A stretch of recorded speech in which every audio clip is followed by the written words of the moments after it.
Graça e paz, irmãos, graça e paz, amigos, graça e paz, companheiros da Igreja Batista da Vila Guilhermina.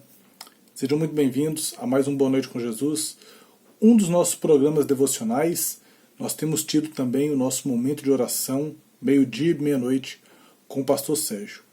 E em decorrência, irmãos, de já estarmos tendo esse momento de oração, que tem sido edificante, tem sido frutífero, nós iremos reduzir a frequência do Boa Noite com Jesus, de ao invés de ser 3 vezes por semana, nós o teremos entre 1 e 2 vezes semanalmente. Ele irá ao ar aqui no nosso canal. Vai ser sempre nesses dias, segunda, quarta e sexta, ele vai pingar por aí, então inscreva-se no canal, ative as notificações para que você receba quando sair o Boa Noite com Jesus.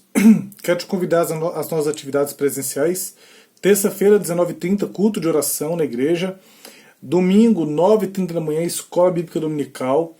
E domingo, 9h30 da noite, culto público de adoração. Esteja conosco, esteja comparecendo às atividades, venha ser edificado com a palavra de Deus. Nós temos tomado todos aqueles cuidados necessários, distanciamento, uso de máscaras, uso do álcool em gel. Você é muito bem-vindo a estar celebrando conosco.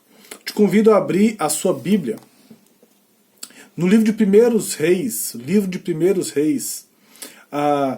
capítulo de número 19, nós vamos ler a partir do versículo de número 9 até o versículo de número 13.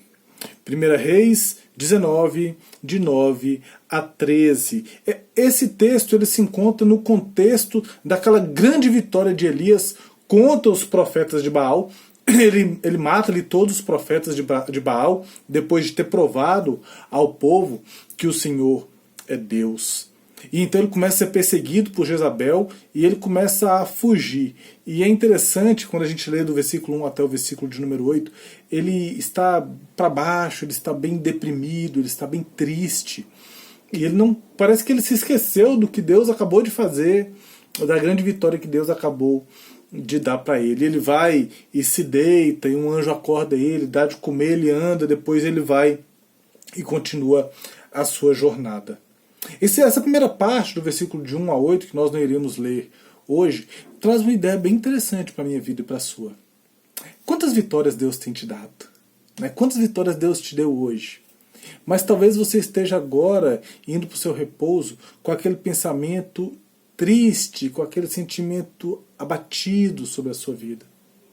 A gente tem que trazer à memória aquilo que nos dá esperança.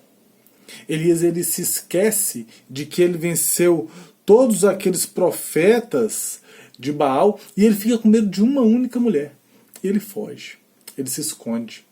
Parece que ele se esquece que o Deus que teve poder de livrá-lo daqueles profetas tem poder completo para o livrar daquela mulher.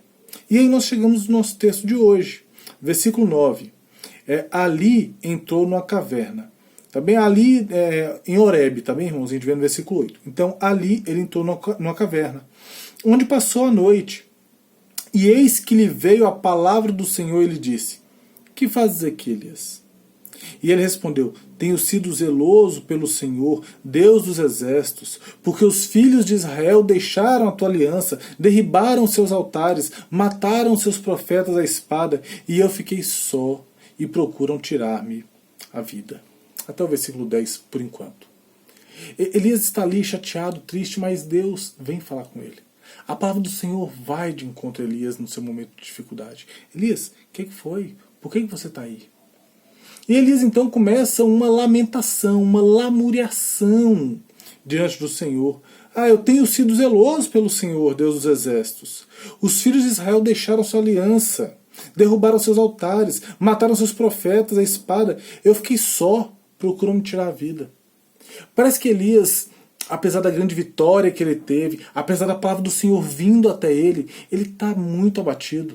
E ele não consegue ver que Deus continua sendo Deus sobre todas as coisas. Mesmo que as pessoas o abandonem, mesmo que as pessoas derrubem os altares dele, mesmo que as pessoas matem os seus profetas, Deus continua sendo Deus. E Deus sempre tem o seu remanescente. Elias, ele fala assim: eu fiquei só. Só que ele não estava só. Haviam outros tementes ao Senhor em Israel, mas principalmente Deus estava com ele. A palavra do Senhor veio a Elias. Deus falava com ele. E ele tinha sido zeloso. Meu irmão, minha irmã, se você tem sido zeloso do Senhor, se você tem sido fiel ao Senhor, fique onde você está. Deus está ao teu lado nesse momento. Com Deus é maioria. Uma pessoa estando ao lado do Senhor, ela é maioria. Mesmo que todo mundo esteja contra ela. Versículo 11. Disse-lhe Deus: sai e põe-te neste monte perante o Senhor.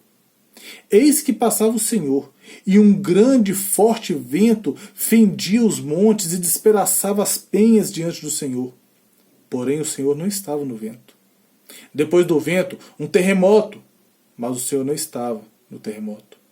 Depois do terremoto, um fogo, mas o Senhor não estava no fogo. E depois do fogo, um cicio tranquilo e suave. Um vento, uma brisa. Versículo 13. Ouvindo aquela brisa, aquele farfalhar, Elias envolveu o rosto no manto e saindo pôs-se à entrada da caverna. E eis que lhe veio uma voz e lhe disse: que fazes aqui, Elias? Nós temos tido nossas vitórias, Deus tem nos dado vitórias. Mas existem as lutas da vida em que muitas vezes nós esquecemos do tamanho do poder desse Deus das nossas vitórias. Mas mesmo quando estamos assim, abatidos, escondidos na caverna, a palavra dele vem ao nosso encontro. E nós às vezes estamos tendo a visão reduzida, achando que somente sobramos nós, somente nós somos fiéis, mas Deus está conosco. Você nunca está sozinho. E aí a partir do versículo 11 a gente tem o seguinte, irmãos. Não procure Deus no barulho. Não procure Deus no tumulto. Não procure Deus na agitação.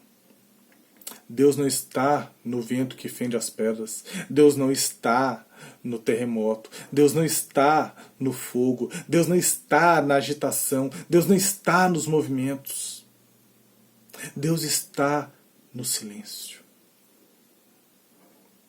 Nós perdemos o hábito da meditação, de pararmos para ouvirmos a voz do Senhor. Nós temos estado tão agitados e temos corrido tanto atrás de tantas coisas, às vezes como indivíduos, mas também às vezes como igreja, buscando a nova moda, o próximo movimento de crescimento da igreja, o próximo movimento para tomar as nações. E a gente procura nisso a vontade de Deus e nós não paramos para termos aquele silêncio.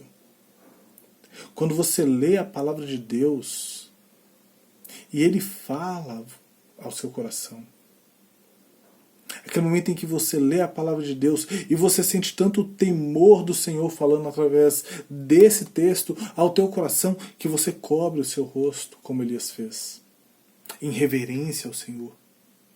E é interessante porque Elias escuta aquele som suave e ele cobre o seu rosto no manto e ele sai e ele vai à entrada e então vem uma voz que diz: que fazes aqui, Elias? Nós temos que ter esses momentos na vida, irmãos. Como Elias tem na caverna, no versículo 9, e também como Elias tem agora à porta da caverna, no versículo 13, aquele momento em que nós paramos, em que nós estamos em silêncio, em que nós estamos sozinhos, e que nós estamos prontos para ouvir a voz do Senhor, perguntando: o que fazes aqui? Você tem tido vitórias? Você tem prosseguido na fé? Você tem sido zeloso? Você não está sozinho? O que fazes aqui? Às vezes essa pergunta, o que fazes aqui? Ela tem o objetivo de nos lembrar para que o Senhor nos colocou na terra. Para que você está na terra e por que eu estou na terra. Qual o objetivo de estarmos aqui? Às vezes Deus fala conosco: o que você está fazendo? No sentido de te trazer de volta a sanidade. Primo, olha o que você está fazendo. O que você está fazendo? É esse tipo de vida que você quer levar? E às vezes Deus fala também para nos encorajar. O que você está fazendo aqui? Eu te chamei para quê? Eu te chamei para ser a minha voz entre as nações. Eu te chamei para ser o reflexo da salvação que há em Cristo Jesus para as pessoas ao seu redor. Eu te chamei para que você não esteja só, para que você faça diferença aonde quer que você esteja. Que estejamos prontos, irmãos, para ouvir a voz do Senhor no silêncio. Eu te convido agora a fechar os seus olhos e vamos orar, vamos falar com Deus. Pai bendito, muito obrigado, Senhor, por esse momento. Ó Pai, que o Senhor possa nos trazer à memória todos os livramentos e vitórias que o Senhor tem nos dado. Que o Senhor possa trazer à memória todo o bem que o Senhor tem feito a nós. Que o Senhor possa nos trazer à memória o fato de que não estamos sós. Que o Senhor possa nos trazer à memória, ó Pai, a Tua salvação. Que o Senhor possa nos trazer à memória, ó Pai, a necessidade de pararmos, de ficarmos quietos e, através da Tua palavra, ouvir aquilo que o Senhor tem a falar aos nossos corações. Não nos deixe, Pai, sermos desesperados por agitação, mas que sejamos, Pai, tranquilos, buscadores da Tua presença. E que, para estando na Tua presença, possamos entender o objetivo de estarmos aqui na Terra, que é vivermos para a glória do Teu nome. Te agradeço por tudo quanto tens feito. Essa é a nossa oração, no nome santo de Jesus. Amém e amém. Deus te abençoe, Deus te guarde, Deus te proteja, que Deus esteja contigo, que você tenha realmente uma boa noite com Jesus. E até o nosso próximo encontro aqui no canal da Igreja Batista da Vila Guilhermina. Fiquem com Deus. Tchau, tchau.